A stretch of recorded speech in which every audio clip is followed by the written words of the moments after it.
मुंबई आग्रा महामार्गावर भीषण अपघात घडलाय। ट्रॅव्हल्स आणि ट्रकचा अपघात घडलाय। अपघातात 3 महिन्याच्या बाळाचा मृत्यू झालाय। बस चालकाला या प्रकरणी अटक करण्यात आली आहे। त्याच्यावर गुन्हा देखील दाखल झालेला आहे।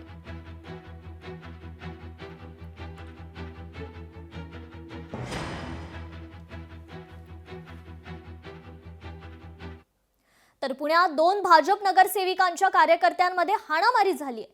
फलक लावण्यावरून ही हाणामारी झाली आहे। दोन्ही गटांविरुद्ध गुन्हा दाखल झालाय। गुन्हा दाखल होताच माफीनामा देखील जाहीर करण्यात आला। एकाच प्रभागातून निवडून आलेल्या 2 भाजप नगरसेविकांच्या कार्यकर्त्यांमध्ये फ्लेक्स लावण्यावरून ही हाणामारी झाली। पोलिसांनी दोन्ही गटांवर गुन्हे दाखल केले। तुषार पाटील यांनी या समाजाची खरतर माफी मागितलेली आहे।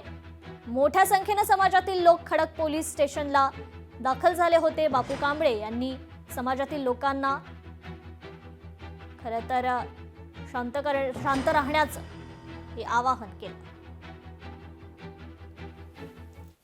काशिवडीमध्ये गेले 3 दिवस झालं जे दूषित वातावरण चालू आहे ते गैरसमजाने आमच्या कार्यकर्त्यांनी तिथं फ्लेक्स लावला नाही किंवा फ्लेक्स लावून दिला नाही ही गैरसमज झाला होता। यापुढे असा काही प्रकार होणार नाही। गुण्यागोविंदाने आम्ही ह्या प्रभागामध्ये सर्व जातीच्या धर्माला घेऊन आम्ही काम करू आणि बापू साहेबांनी जसं सांगितलं की बाबा तिथं 3 नगरसेवकांचा बॅनर त्या ठिकाणी लागला पाहिजे याची दखल घेऊन आम्ही तिथं बॅनर उद्या लावणार आहे। मी कृपया तमाम सर्व आमच्या प्रभागवासियांना सांगतो की हे काय कृत्य घडलं होतं हे काय परत होणार नाही एवढं सांगतो आणि मी दिलगिरी व्यक्त करतो।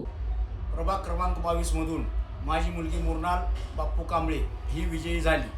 हे विजयी झाले असताना पूर्ण आपल्या प्रभागामध्ये तिच्या अभिनंदनाचे फ्लेक्स लावण्याचे कार्यकर्ते लावत होते। ते लावत असताना तिच्या फ्लेक्सला तुषार पाटील आणि त्याच्या कार्यकर्त्यांनी विरोध केला की आमच्या इथं तुम्ही फ्लेक्स लावू नये। त्यांनी जे महाराष्ट्र मंडळाजवळ जो कार्यकर्त्यांनी फ्लेक्स लावला होता अभिनंदनाचा तो सुद्धा त्यांनी तिथं कार्यकर्त्यांना दमदाटी करून तो उतरवण्याचा आता प्रयत्न केलाय। ते सुद्धा आम्ही कंप्लेंट दिलेली आहे। लोकशाही मराठी ऐका, पहा, जागरूक रहा।